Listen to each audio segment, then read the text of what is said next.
Finish this sentence. I'll start with you, Brandon. I knew I was officially a dad when Oh, when I was waking up in the middle of the night changing diapers. you changed a lot of diapers. A lot of diapers. Yeah. What about you, Ishaq? I knew I was officially a dad when. Yeah, I think that's probably when it's like day number 3 or 4 or 5 after making it home from the hospital for the first time. And those first couple of days, there's like the adrenaline of first leaving the hospital. When I first left, I was like, y'all sure you ready for us to go? We can stay for another couple of days. We can just but then getting home, it's like when the baby wakes up, I was on point, energetic, but then by day like 5 or 6, and then having to go back to work, and then the baby wakes up every 2 to 3 hours or something, and I feel bad for the mom, so it's like, okay, now I got it, and then work came. It's like, oh yeah, okay, this is it. This is really it.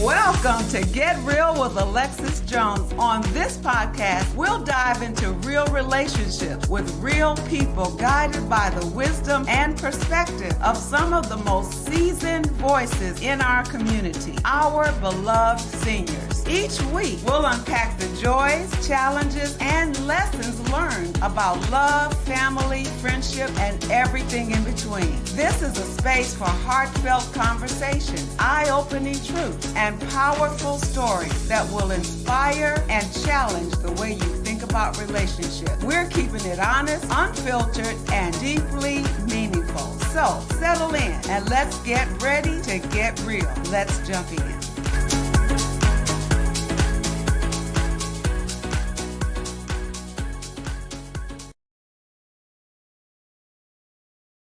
Well, hello and welcome to another episode of Get Real with Alexis. I'm your host, Alexis, and I am so excited about our conversation today.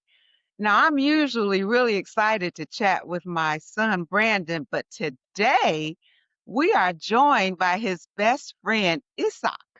Ishaq, did I say that correctly? Yeah, absolutely. You sure did. I like that. Ishaq. We're going to have a candid conversation about fatherhood, friendship, grief, family traditions, and the lessons that they are passing to their children. Now, while both of these men have recently experienced loss, our focus is on living, loving, laughing, and serving and carrying forward the best of those that we've lost. So you're going to learn a lot about Brandon and Ishaq during the course of our conversation, but I just want to share that these are two of the hardest working husbands, fathers, and sons that I know. They're also men with an unshakable commitment to their faith in God. And most importantly, or as importantly, they are co-hosts to their own podcast, Get Busy, the Get Busy podcast. Did I say that right? You did. That's it. Sounds good. The Get Busy, Bizzy, Yep. the Get Busy podcast. So make sure you look at them as well. They put out a lot of content. So welcome, Brandon and Ishaq. Hey. Thank you for having us, Mom. Happy Monday. Yeah, happy Monday. I am so excited to talk to you all. So first of all, tell us how long you've known each other and how did you meet? Man, so we met back in the 7th grade at, was it 8th? I'm sorry, 8th grade at Pinckneyville Middle School, the school that you made me go to, that I hated. 1995. Wow. 8th grade. 94, 95. 94, 95. Yeah, we met in a trailer. We had a class together. I don't know if it was like a language class or It was like some sort of gifted kind of course that they put us in. I don't really remember exactly what it was, but I remember like getting chosen to be in that class. And Yeah. then I got forced in. My mom, assistant principal of the school, so a little bit of nepotism.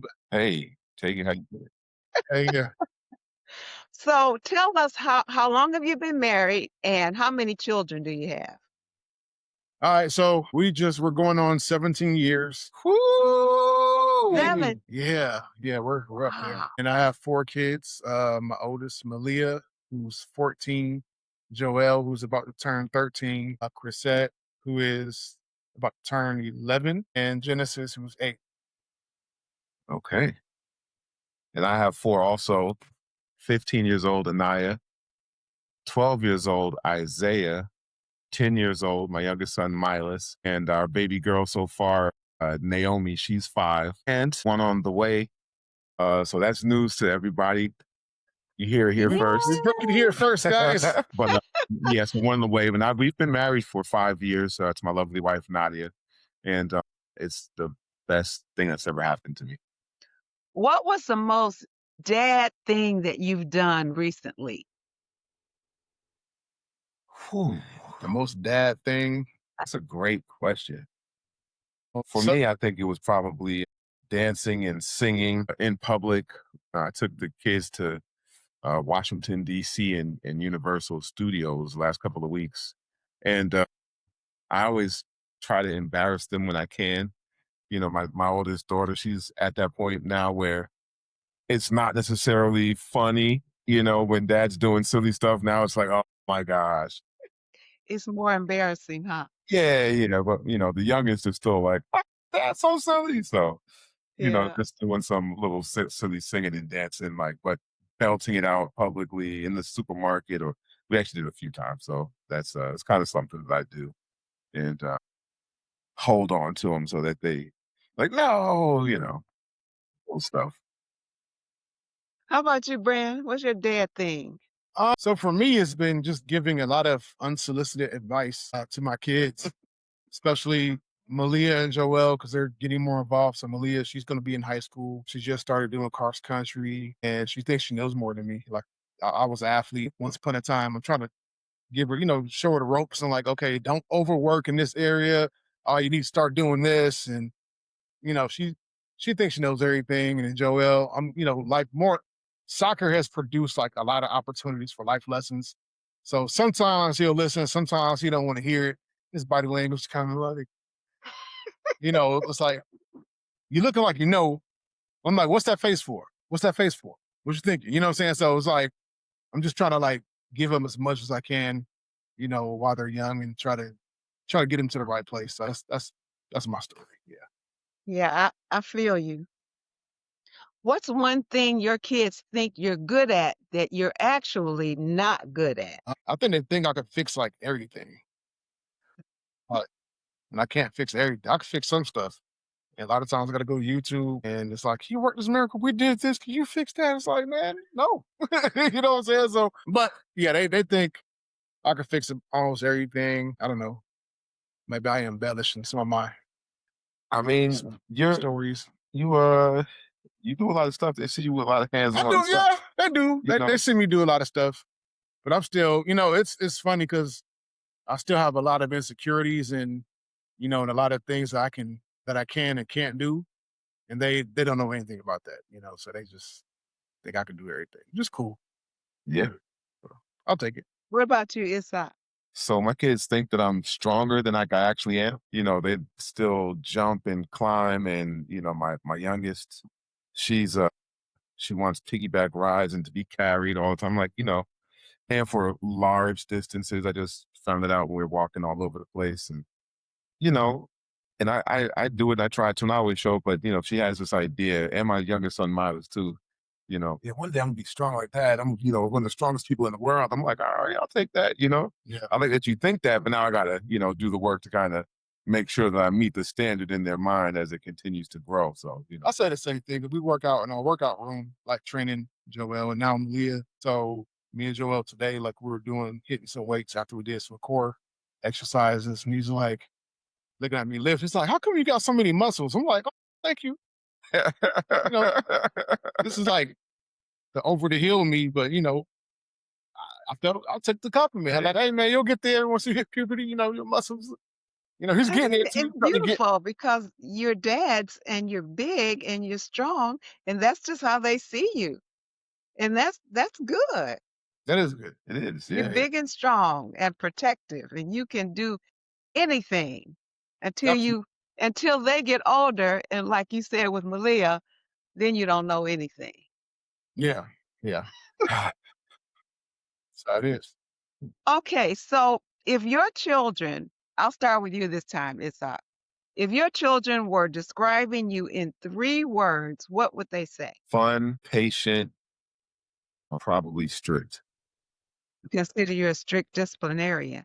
Yeah, but not. I don't. I think they understand the line, but I think they look at their moms as more of a disciplinarian because their moms might vocalize it a little bit more. Mhm. I hold the line where it's like, well, I'm not wavering.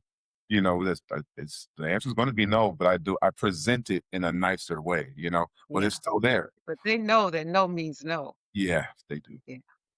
How would your children describe you, Brandon? 3 words. They were probably saying funny, loving, strong. Yeah.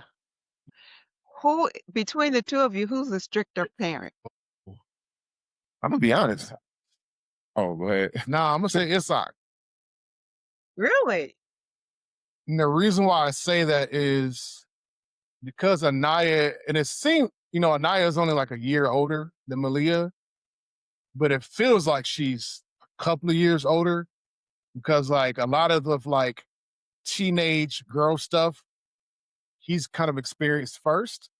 And so, and I was actually having this conversation with Xanta last week because I have a friend whose daughter I follow on Instagram, and she has some like videos and pictures that are really like questionable. Like, hey man, you need to talk to your girl. Like her daughter's on the internet, like, doing this and these type of looks and poses. It's like, nah.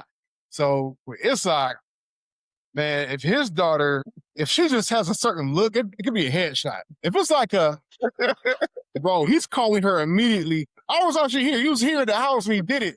And he called her like, hey, take that picture down right now. Find another picture.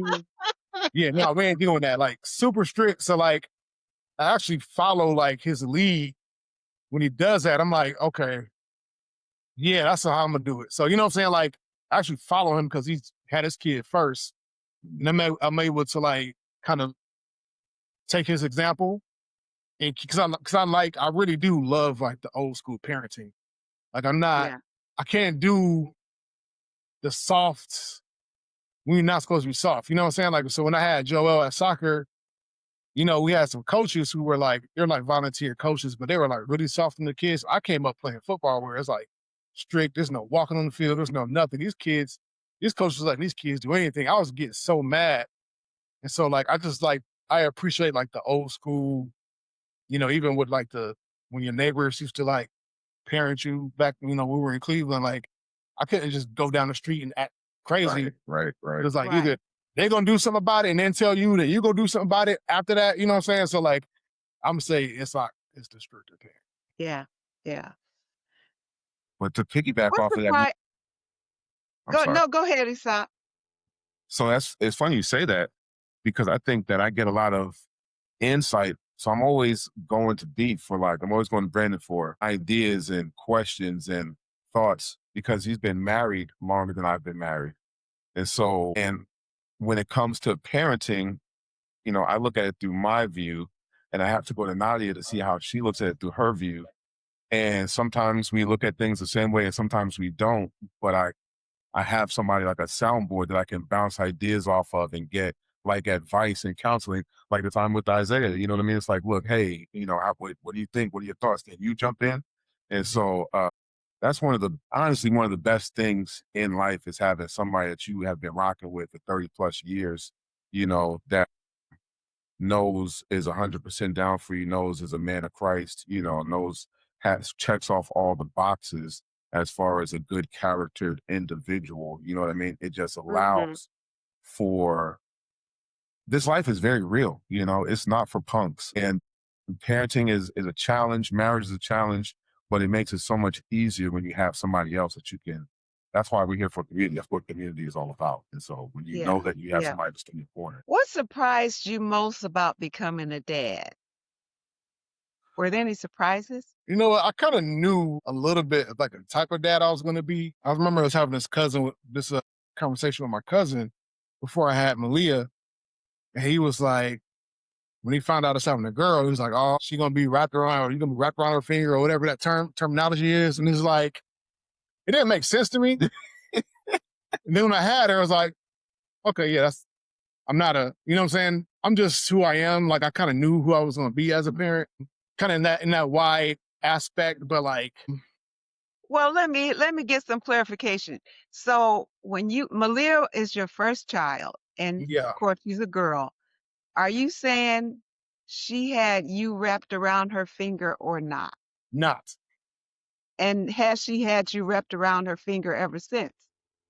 I want to say never, but okay, you can judge. All right, so this situation. So when we were at our last house and we were looking at moving, and we were going to move out of the school district, Malia was like really upset. She started crying because she gonna miss her friends, and like it hit me in my gut, and so I immediately started like looking at houses in our same school district when the whole 3 years prior we were like planning to move out toward like Johns Creek, Alpharetta area. And so that was the first time I looked in this school system, which is the reason why we're in this house right now is because Malia got upset. So maybe that's an example of like, I I remember you don't think called me so, when that Brad. happened. Let me just take a second to clarify. You were trying to make the best decision for your family, for your child, for your children. That's all yeah, that was. Wrapped around is what happens with most grandmothers. You know, okay. they Oh, then wrap, no, then definitely not. when No. it's hard for us to say no to them, that's what that saying means. Okay, then no, I'm not. Yeah. So sometimes it is. There are times where I don't like saying things that's going to like upset them or interrupt their day. I don't know why that is, but I know that I have to push through and do it. You know what I'm saying? Because I didn't know, I guess I didn't know how afraid I was going to be when they got here. So I'm really, the more I see, because their childhood is the world they live in is so different than ours. Absolutely. And I feel like, okay, from generation to generation, like, Mom, your childhood was way different than mine was. But I feel like our childhoods are probably closer together to each other than what my childhood was or what my kids is because 100%. of technology, internet, social media, a lot of stuff going on in schools, and a lot of gender ideology, all the stuff we got to face now, and the things we got to have conversation. And there's so much like information overload, and you don't know what they're talking about with their kids, and they got cell phones in their pockets, and so it's really just like I didn't know how.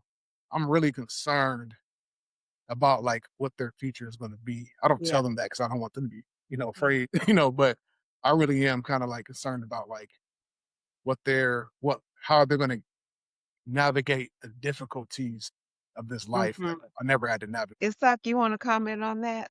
Yeah, I think that's very good information because that's so real. I don't think that any of my kids have me wrapped around my finger either, or whatever it is. It's to me, right is right and wrong is wrong. So if you no, I'm not going to give you extra candy if you don't need extra candy. No, you just had whatever. Like it's never been a thing that's been very difficult for me in that stance. But when it comes to certain little things, I might not. Okay, today's been a pretty good day. Maybe it's Friday and it's getting a little late, but well, Daddy, can we have a sleepover tonight? It's like I'm tired. I don't feel like going and making big tents in the living room, But yeah, it's we're gonna get up at it's gonna be 12 o'clock before we go to bed, But Yeah. yeah, I'll do that, So I'll give in, in areas, but when it comes to things like I said with Anaya, and this is an area I'm still working on because when I was 15, I could go to the mall and, go to the movies with my friends. And I don't think my mom had the same level of this. My mom knew who all my friends were, so Mhm. that was the thing. I know who all of Anaya's friends are, but I still, you know, being aware of how much is out there. I'm Mm-hmm. still struggling, with like, Sure. okay, okay, well, you guys can go to the mall, but me and Nadia will be in the mall also. And, you Mm-hmm. know, okay, you guys can go, do your thing and be in the store over there. We'll be over in this store and kind of be entering in the area, I'm just not there with I'm just gonna drop you off and leave you yet because nobody else is gonna have to cry my tears if something crazy goes on, you know. So that's that one thing. So I really appreciate that old school parenting too, because there are principles that are timeless, regardless of like how different the the day and age looks, the principles are still the same, right? And so like just because, you know, people were on punishment or were told no, or, you know, their feelings weren't taken into priority over what was the right thing to do. You know, nowadays parents are like, oh, well, you know, Jimmy just wants to, you know, blah, blah, blah, blah, blah. It's okay this time. If you're like, no, Mhm. it's not okay, you know, like, no, he just cursed at that lady at the window. You know what I'm saying? He needs to go correct that right now. You know, oh no, it's just in his feelings. When he gets a little agitated, he doesn't know how to respond. No, what are you talking Yeah. about? You know, Yeah. so Yeah. yeah, I don't know. I kind of got lost in how I was trying to explain that, but that's the general No, principle. no, that's good. I understand. Yeah, Yeah, I'm kind of a helicopter parent, I think, too. Cause like Malia, she wanted to get some extra reps of running in the neighborhood. And I was like, you know, by yourself? No, we're all running. So me and JoJo, we went out there. I didn't feel like that's running, right, but right, I ain't gonna let her run by herself right. in our neighborhood. Like I don't know if that's ever going to happen. You know what I'm saying? Yeah, Like it's not I just fair, I you can't know. do it. Like And so my wife, you know, she's a lot more, you know, easygoing, and Lauren, who is not his, I mean, who's Anaya's mom, was like, oh, it's fine. You know, she let her walk to the Walmart with a friend up the. I'm like, to the Walmart, like that's 2.5 miles away, you know. And granted, I got to ride my bike to Kroger and Publix and Target, you know. yeah, It was a different day and age, and Atlanta has been, you know, very high in like North America for sex child trafficking. And there's all this information that I know about that, like, man, it's my job to protect these kids, you know, and so and also give them the right information and encourage them, you know, teach them biblical principles of who Jesus is so they can go out and make the right decisions for themselves. But until they get to that point where they can go make those decisions for themselves, it's our responsibility. And Parenting is no joke, is it? it's no joke, you know. I wish it No was a lot joke. easier. All No, those I don't wish it was decisions. easier because it kind of forces us to grow also, you know, like being Well, that challenged, brings me to my next question. Let's you know. start with you, Isaac. What have you learned? What have your children taught you? Or what one thing? Can you name No, one yeah. thing that So, they've okay. taught you? My children have taught me to listen and not try to be right, because that's one of the biggest things that has been a struggle for me is knowing something or thinking that I know something and that the thing that I think that I know is the right thing. And Yeah. so as a husband, that's caused some issues going back and forth. But it wasn't until actually listening to my kids as they're growing up, to Anaya and now Isaiah and Milas, and realizing that what I'm trying to say isn't really getting through, and I need to actually listen to what Mm-hmm. it is that they're saying. And I like that. what I've done, what I've realized is that when I actually realize or actually stop and fully listen, and one thing that my mom used to preach to me was like, look, you can always come and talk to me, regardless of if I'm mad or upset. Like, I'll take a chill pill and just let you say what you need to say. I think that's really huge because I've got two boys. And I think a lot of time boys growing into men, especially in our generation and before, it was about being tough and, you know, maybe tucking in some of those emotions and not being able to express yourself. And for my daughters, like, I have to allow them to be able to get off of their chest so that they can grow and flourish into the person that they're supposed to be, not withdrawing and feeling like, my word is always what goes, even though in our house, that's the way that it kind of quote unquote should be. But you have to, as you're growing and as thoughts and ideas are coming, you have to be able to express those things. And I am learning with Anaya and with Isaiah and Milas. Naomi's 5. And so I'm taking what I'm learning with them and making that transition a little bit easier with her. Mm-hmm. But it's been something that I'm continuing to grow into with them. Yeah. And hopefully that's, Listening is huge. That's huge. yeah. Brandon, what is something your children have taught you? they've taught me patience and humility. And Mhm. so kind of like what Ishaq was saying, like I had to realize like there's some times where I'm not going to be right about everything. Sometimes I'm going to make mistakes, and it's important to let them know, like when I am wrong, to apologize to them. Like, hey, my bad. It doesn't happen very often, but when it does happen, and I'm cognizant of it, like I do try to like apologize so they know. One, like I try to set example, like this is how you know, if you're right, you're right, you're wrong, you're wrong. And yep, also have to be humble sometimes. And yeah, I try to, you know, I'm trying to create an environment where they feel good about talking to me. I'm not trying to force it out of them. So I try to Mhm. be open with them. So they're teaching me how to be more open. You know, today I was telling Malia and Joelle, hey, we gotta get our ab workout in. And then she was just like, she said something. It was kind of like, you know, I've been working out. I did 4 miles today this morning. I heard, you know, training, whatever.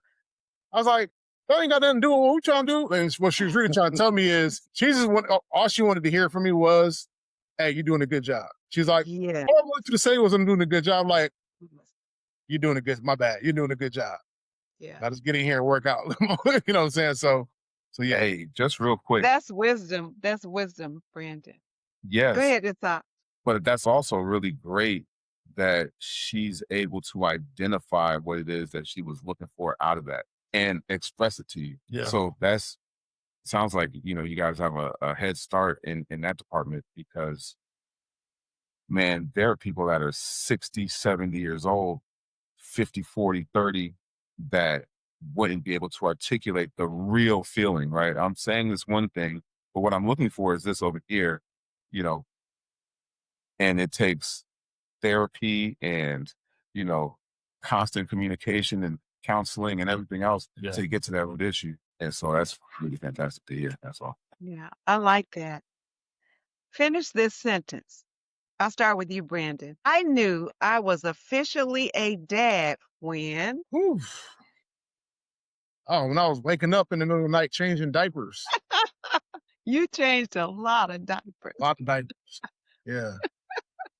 What about you, Ishaq? I knew I was officially a dad when. Yeah, I think that's probably when it's like day number 3 or 4 or 5 after making it home from the hospital for the first time. And you know, those first couple of days, there's like the adrenaline of first leaving the hospital. When I first left, I was like, y'all sure you ready for us to go? We can stay for another couple of days. You know, we can just yeah. But then getting home, you know, it's like so like, you know, when the baby wakes up, you know, I was on point, energetic, and but then by day like 5 or 6, you know, and then having to go back to work, and then, you know, the baby wakes up every 2 to 3 hours or something, and I feel bad for the mom, so it's like, okay, no, I got it, you know. And then work came, it's like, oh yeah, okay, this is it. This is really it. Yeah. I have another one. Finish this sentence. My kids will probably need therapy because I always. Try to embarrass them.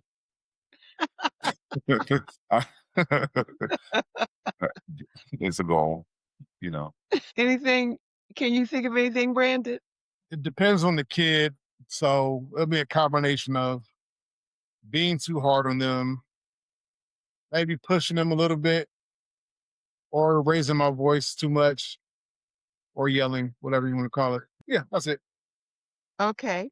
Last one. One parenting hill I will die on is. I'm like 12. You're not hanging out at somebody else's house if I don't know their parents and feel comfortable with them. Like you're not doing it.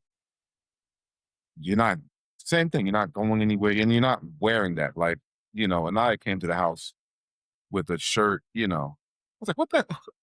You know, I had to almost catch myself. Like, what do you think you're doing with that? You know, I don't have any shirts that fit. Well, I don't care. You better put a dress on or something. Like it's, you know, we're not. Well, we're going to the store. You know, that's Put one of my shirts on. yeah. That's what I made you do.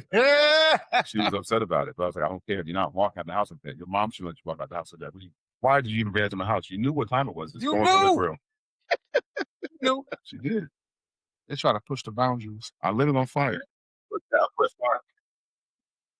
Put lighter fluid on it. You lit it on fire for it? Yeah, in the grill. I put it on the grill, lit it on fire. Wow. See, stricter parent. How about you, Brandon? One parenting hill I will die on is. You know what? So I guess I gotta say because now she's at that age where, she's hanging out with friends' houses. It's the same thing. Like, nope, I got to hang out with your friends first. So the first time I went and hung out with the parents and the kids, at their house. They had like, a couple of kids over. And so I was like, yeah, I got to hang out with them first. Like, I don't know them. You know what I'm saying? I ain't never been there. I need to get a sense of who they are. And so I think, so Malia told me that one of the kids, like the younger kid of her friend, told the dad, like, Malia's dad wants to come hang out. Like, and he was like, yeah, that's fine. Like, he just wants to get to know. He don't know us. Like, he wants to get to know us for you. And I did that twice. I did that at another friend's house. Other people let their friends go hang out. I'm like, I'm gonna come on in. Yeah. So I told her, hey, look, tell your friend to tell their parents, like, I got to come in here and check it out. Like, I don't. And I told Maya, if her friends have a problem with it, then that's their friend's problem. And if their friends tell their parents, I'm sure their parents will understand. And if their parents have a problem with it, then that's not your friend. You know what I'm saying? Right. That can't be that friend. Yeah. Sorry. Yeah. Can you name a positive quality from your parents that show up in your parenting? Be careful, Brandon. Positive. Right. No, that's about negative now. I'm not asking that. No, I mean, because like, I do get a lot of that from you, say like, I always knew that you loved me. I always knew that you were going to be strict. I couldn't have everything I wanted. You weren't afraid to say no, you know what I'm saying? And I turned out fine. And so I take those things as like, even if I could do it for you, I'm just going to say no, just because. You're going to know that I love you and I'm going to be strict. You know what I'm saying? Like, I got all those from you.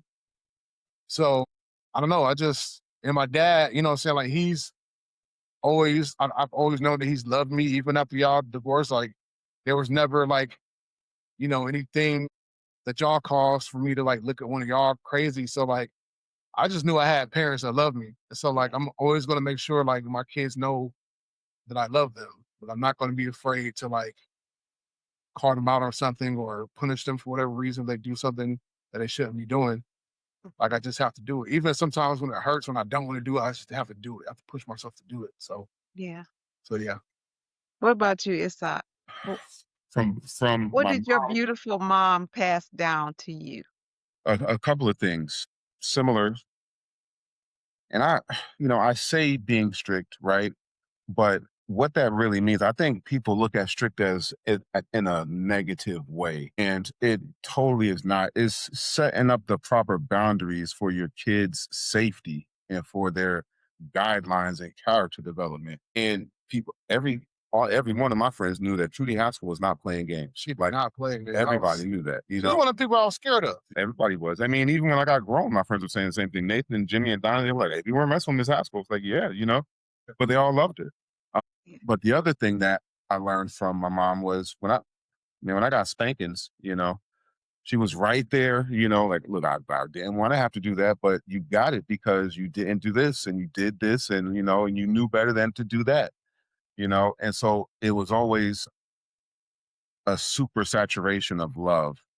And finally, and what I think is most importantly, specifically because I have kids from different mothers. I also am a child with siblings from different mothers and the same father. But my mom took me to see my dad's dad more than my father took me to see my grandfather. Mm-hmm. My grandfather lived in Birmingham, Alabama. We were in New Jersey and we would go visit. My mom would take me, or if we were in South Carolina or here, my dad would be in the picture, not in the picture. He might be in New York or wherever he was.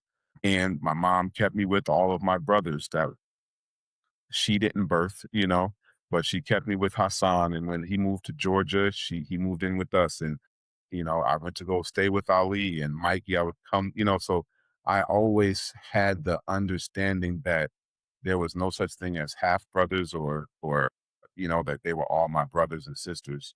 And it was because she allowed me she cultivated that, and she nurtured that relationship with my siblings that that was a precedent my dad set, but she nurtured it and she cultivated it and allowed that to take place. So we now have and have always have had the strongest of relationships. And so for my kids who are in a very similar setting with different moms at different places, now they can be unified because I have been shown the example of how to go about doing it.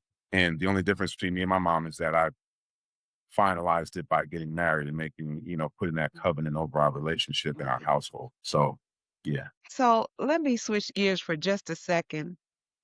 A couple of months ago, I think it was in March, Mhm. Ishaq, you lost your mom. Yeah, March 16th, 1 o'clock p.m. Was when she took her last breath. Yeah. And it's a very real thing. Then, I've had a lot of extraordinary death and loss in my life, a lot of very close people. I thought that the amount of loss that I've experienced would somehow benefit or help in, the passing of my mom. And that's totally not the case, like maybe it has, in some way, you know, just to know that, focusing on Christ is the thing that gets you through it. But there are very tough moments, but there's not really been very bad days, but there have been, very tough moments. Yeah. But the biggest blessing through that all, like I keep telling people, is that I was able to get closure. I was able to be there when she passed. Like Brandon was there with me, my wife, my brother Ali, we were there. And it happened, actually, my wife went to go get us all lunch and I decided to stay in, not go to the lobby and eat for a moment. And that's when she took her last breath. But I was there and I, yeah, I told her she was my superhero before she passed. I was able to say these things and I know that she heard me. I know that, as she was exiting, that she was surrounded by love. And so that's something that like, I hold on to. And also the fact that she never got mad at God, even though she was dealing with an extraordinarily difficult diagnosis, and that she just pressed in and pressed in and pressed in. So it's like God allowed her. 'Cause I got to a point kind of like, you're talking about Malia, thinking that she knows more, right? I got to that point with my mom. It's like, yeah, I'm in my 40s, I'm married, I got kids, like I got this, I'm going to church every week. I'm involved with, our ministry, our small group. I've got, the Wednesday church service online. I'm involved with these different things. I'm good, but she was still able to show me how to walk out the most difficult of situations, and Mhm. being there watching her deteriorate in such a way, but still watching her wholeheartedly dive into the word and into Christ gave me the blueprint. Like you always know it, right? The word tells you this is how you go about it and how you get through it. But to experience her, face it, I think about the disciples writing letters in prison, because she was in her own prison, but she was still writing scripture down. She was still leaving me little notes and, you know, writing the words and listening to gospel music every day. So I'm grateful that I was able to get that. Yeah. So You yeah, were her caregiver, yeah. and I heard you talking about it one time, and everybody knows who's ever done that, that that's a challenge.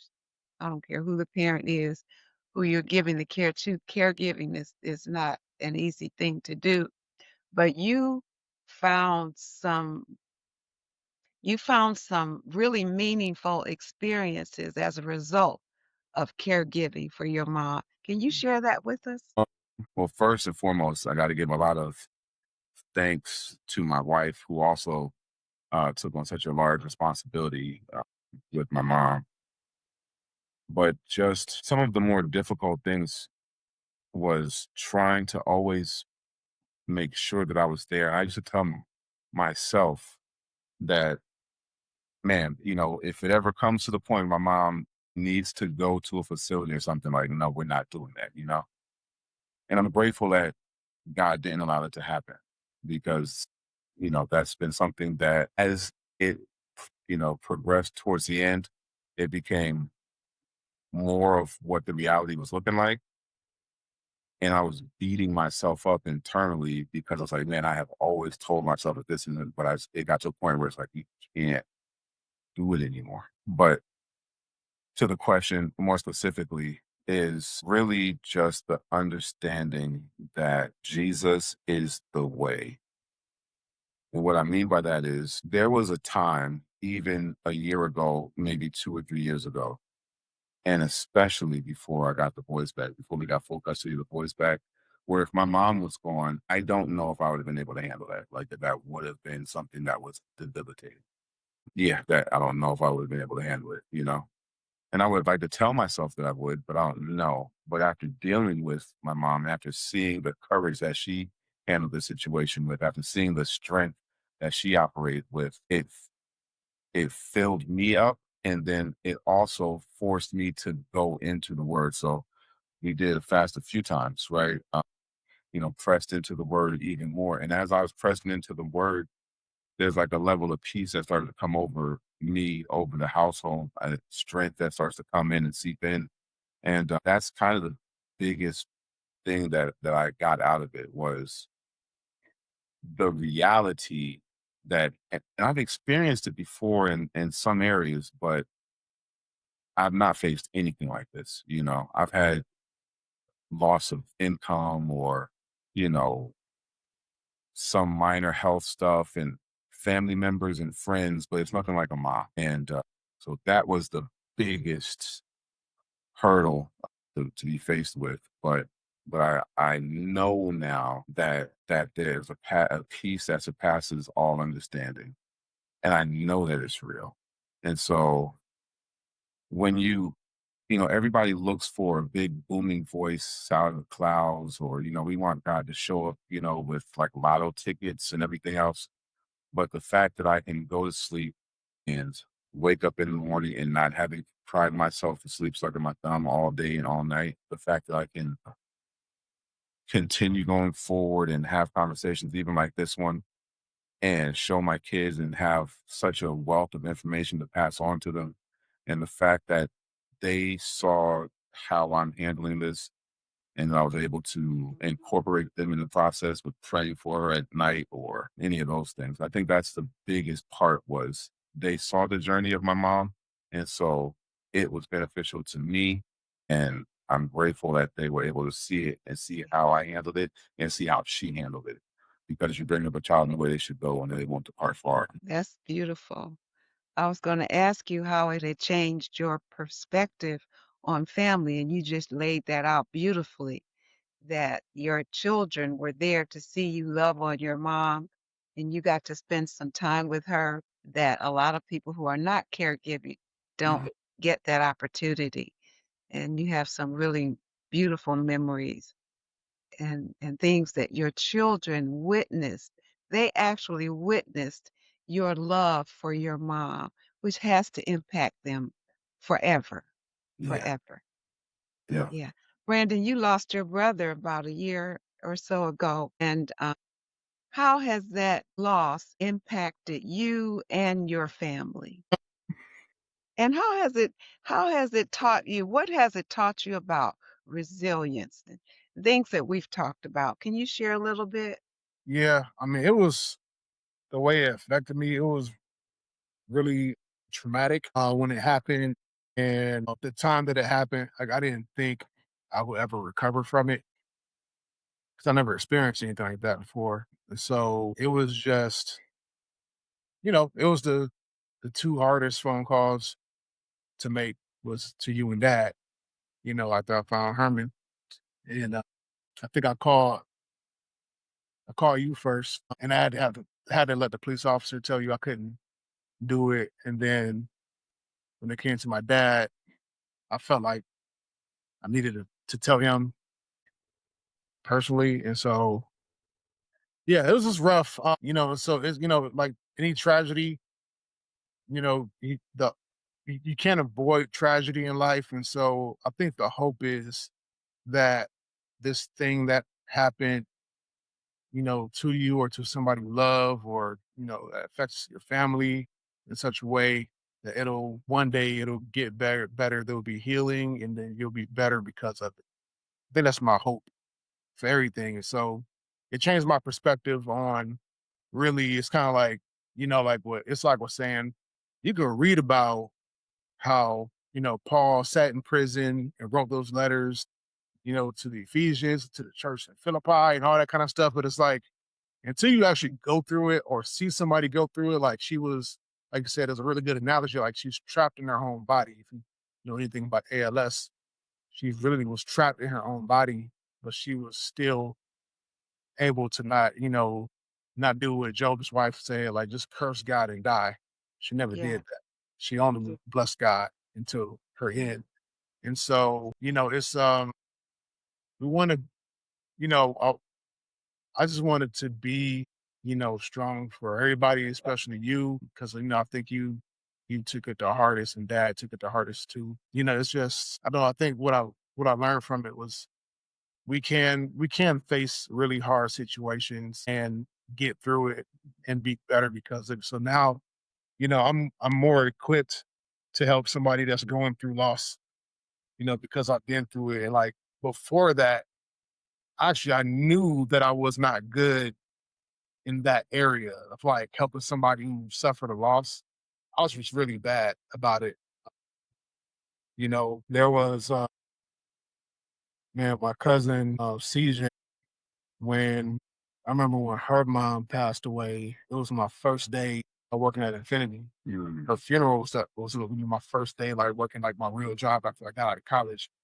And I was like, oh, I can't miss my first day of like this job. But I didn't have the wherewithal to at least call her and tell her, so I felt so guilty. I just never said anything. And I kind of carried that guilt. And then even when Juanita's husband, Leslie Audrey's dad, when he passed, I didn't know what to say. And so I didn't say anything at all. And I regret that. And, I carried that guilt with me for a long time. And so I understood. So when Herman passed, we had some family members who didn't call or say anything. They might have said something later to like, we just didn't know what to say. Like I totally understood. So I wasn't upset. And that friends like, I didn't know whether to call you or text you. I was like, bro, just, so I tell everybody like, just reach out any kind of way. You don't have to have the answers. You're not going to have answers, but it just helped just when your community comes around you. And so yeah, now I'm more sensitive to that. So now I'm able to, to comfort people in those times. And um, me and you, we had like a bunch of those conversations. And just the journey of coming across people who like really said things that you just shouldn't say to somebody who's grieving, and just and being able to forgive those people and move on, and still try to love people through that. So it's like on so many different layers, things we've got stronger in different areas. And so that's kind of Yeah. my take on it. What has your friendship meant during this difficult season for both of you? Well, like I said, Brandon was there the day. I mean, I called. I don't even know what time it was when I talked to you. 6 cents, whatever time it was, and he was like, "All right, I'm on the way." This we're talking. You know, by the time the sun was coming up, it wasn't even up yet. And Brandon was already on the way. And I remember when Herman passed. You called from the spot, from his house. And it was like an ice storm that night. And I was about to get on the road and head on over. To answer the question, it just means absolutely everything. You know, from a lot of different levels too, because I know that my wife is there for me. And but my mom, my wife didn't have the relation. She doesn't have the same amount of experience that Brandon has. And there aren't really any other people other than my brothers and like cousins that do, you know what I mean? And so to know that there's somebody that can not only sympathize but can empathize with you and what you're going through to the best capacity of anybody else that's around, you know.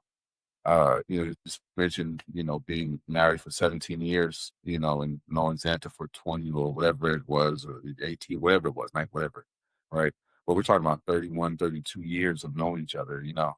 It's like that's a significant period of time. That's a relationship, a brotherhood, a bond that like most people don't actually have. I was talking to my mom once. She's like, you're really great to have one person that can like walk through different stages of life with you. And so that's it. it means everything. There's very little more than like your wife and your kids, like, and then parents, like outside of that, that's really, the hierarchy of things. Like there's God, obviously, right? There's your wife, your kids, and then there's like a brother, you know what I'm saying? And that's it. Like, and then, people go however else they go. Yeah, Ishaq, he's the one person in my life that I would say, pre-married Ishaq, like, if I had to bury a body somewhere, I know I could call him. He'd help me do it. He'd bring the shovels. We would get behind. He'd keep the secret. Like, he's the only person I know that with 100% certainty, I let's do it. Like, I got the car. I'm gonna get the car for somebody. I'm gonna do. I know it's a very crude example, but if it came down to that, like, he would be the person to do that. Yeah. And I would have no doubts. Like, anybody else, I'm like, I'm going to jail. You know what I'm saying? Like, it's not. We might be at. So. Yeah, ride or die is what they call it, right? That's right. That's it. Yeah. Ride or die. So last question about this, either of you or both of you could answer. What would you want your children to understand in terms of handling grief and healing? What do you want your children to understand? I would want them to know how to hang on to their faith in those type of hard times, because that has to be the foundation. You don't have a solid foundation under you, like, things can fall apart. People walked away from God because somebody died. People are, just different things that happen. And so I would want them to understand that, listen, bad things are going to happen. We live in a world, we live in a fallen world. Bodies deteriorate, violence. I want to, in the most appropriate way, like, paint a picture of like how the world is and give them little nuggets at certain milestones of their life. But I want them to know that no matter what happens, you have to keep your relationship with Jesus no matter what. And that you have to keep community around you. We talked about this on a past episode, like the importance of community and having people around you. Because sometimes you're not going to be strong enough to hold yourself up. You're going to have to lean on people when hard times come.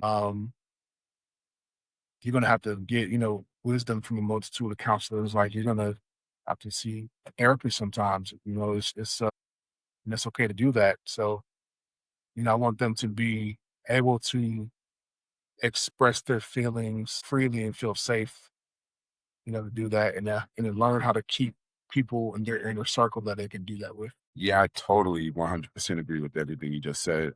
Yeah, that's it. How to keep your foundation of Christ, centered, and not to isolate or to get lost in yourself, to lean in on that. You did everything right in the head. I think those are probably the most important things. Make sure you got one of my mentors, Coach Mike Lee, or just Mike Lee, he always says, man, just make sure you keep some Jesus dudes around you, make sure your kids got some Jesus dudes around you. And so, and real quick to go back, that's another thing that my mom taught me. And by way of making sure that she knew who my friends' parents were, she was making sure that the kids I was hanging out with were kids like like that my friends were the right people to be around.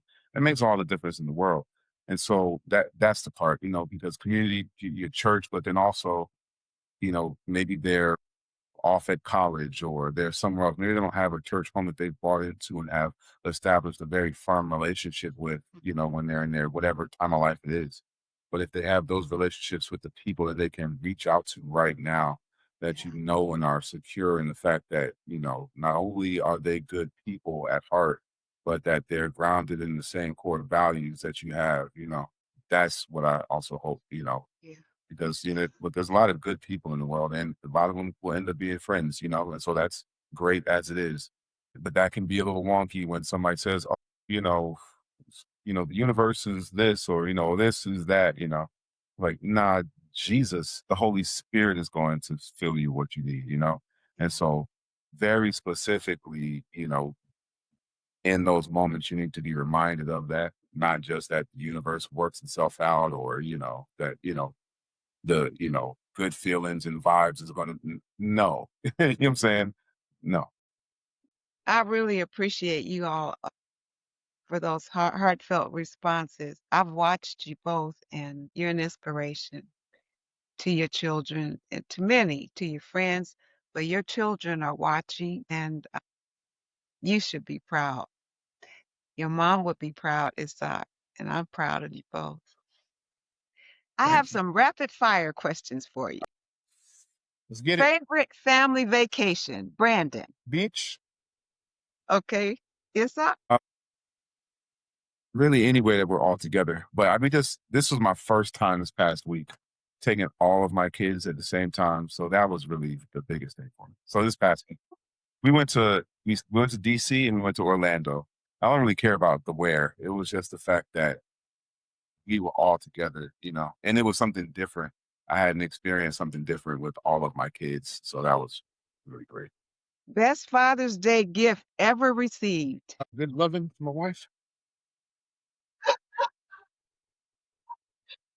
Just be honest about it. Hey, that's yeah. I mean, that's it. You can't beat that. But probably just some hugs, just some hugs from the kids, waking up, happy Father's Day, just a little stuff. Yeah, I yeah, don't care about the thing so much, but yeah. One word that describes fatherhood. One, fulfilling. fulfilling. Yeah, difficult but fulfilling. Yeah, it is. There's those little moments when you said one word, I'm sorry. Responsibility. Oof, Responsibility. that's a good word. A lesson every son should learn. You both have sons. What is a lesson that every son should learn? Know your identity. I had this conversation with a friend of mine, but it's rapid fire. So yeah, know who you are, know why you're here. Okay. Yeah, that's really the most important thing, to be honest. Finding your value, knowing your value, because if you don't know your value before the world tells you, then the world's going to tell you your value, and that's what you'll adopt. That's good. A lesson every daughter should learn. That's the same thing. Yeah, I would say same thing. You're God's daughter. And if you go down the rabbit hole and discover what that means, a lot of the other things that come at you, you'll be able to. Mhm. Yeah. What brings you joy in the space you're in right now? What brings you joy? Peace. I just like peace. That's all I care about. Peace is Protect my important.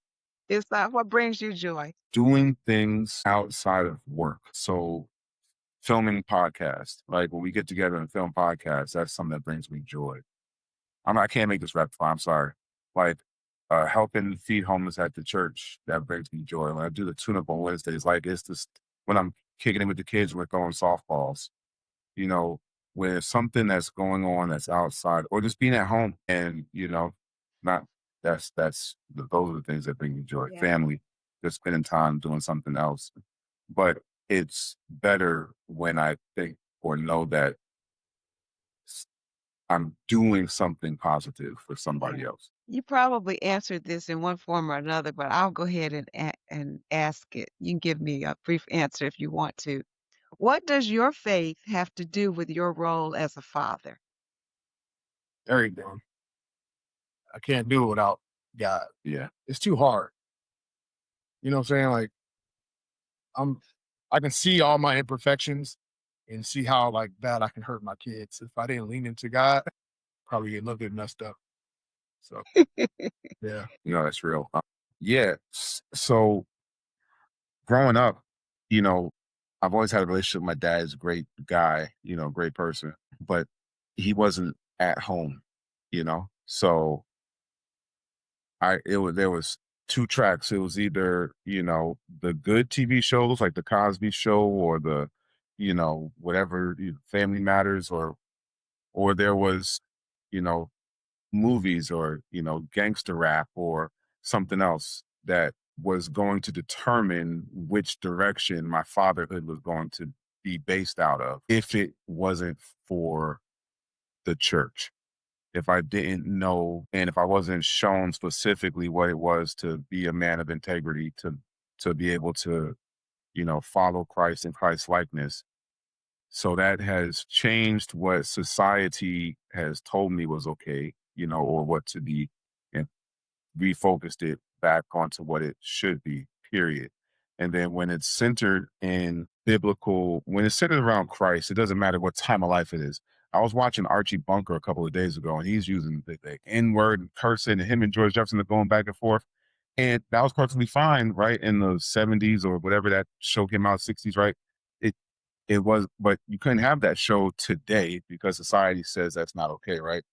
But the Bible is the Bible. It was the same then, it's the same now, right? It doesn't matter if it was 20 years ago, it doesn't matter if it was 100 years from now. It's still going to be something that you can root yourself into and be firmly rooted and produce fruit. And so I'm not going to base it off of anything else. That's what it's got to be. What are you most grateful for? I'm most grateful for being loved, having, all as somebody that spent 4 years without my two boys, having full custody of them again, and for them to be able to experience, this Father's Day with me and with my daughters, my wife, that's really, having my family complete is what is the most. When is the new baby due? January. January. Okay. Yep. So, and I have a son who's born in January 8th. So hopefully the days will be different. Well, hopefully it'll be close enough that we can do one birthday. There you go. Brandon, what are you most grateful for this Father's Day? Man, just everything that God blessed me with, good health, healthy kids, my wife, my mom, my dad, my friends, my home, my cars. Even though they're getting old, like they still work, what I'm saying? Like every little thing, nice weather. I try to look at all the small things, just thank God for them. So I'm just grateful to be here. Yeah, yeah. I really appreciate you all sharing from your heart. It was wonderful conversation, a really wonderful conversation. And thank you for the difficult answers, the funny answers. Thank you for giving us more insight about you individually and the friendship, the powerful friendship that you have and that you share. And thank you to my listening audience for being with us for this Father's Day episode. And we hope you'll join us again on Get Real with Alexis. And we'll see you next time. Peace. Thank you.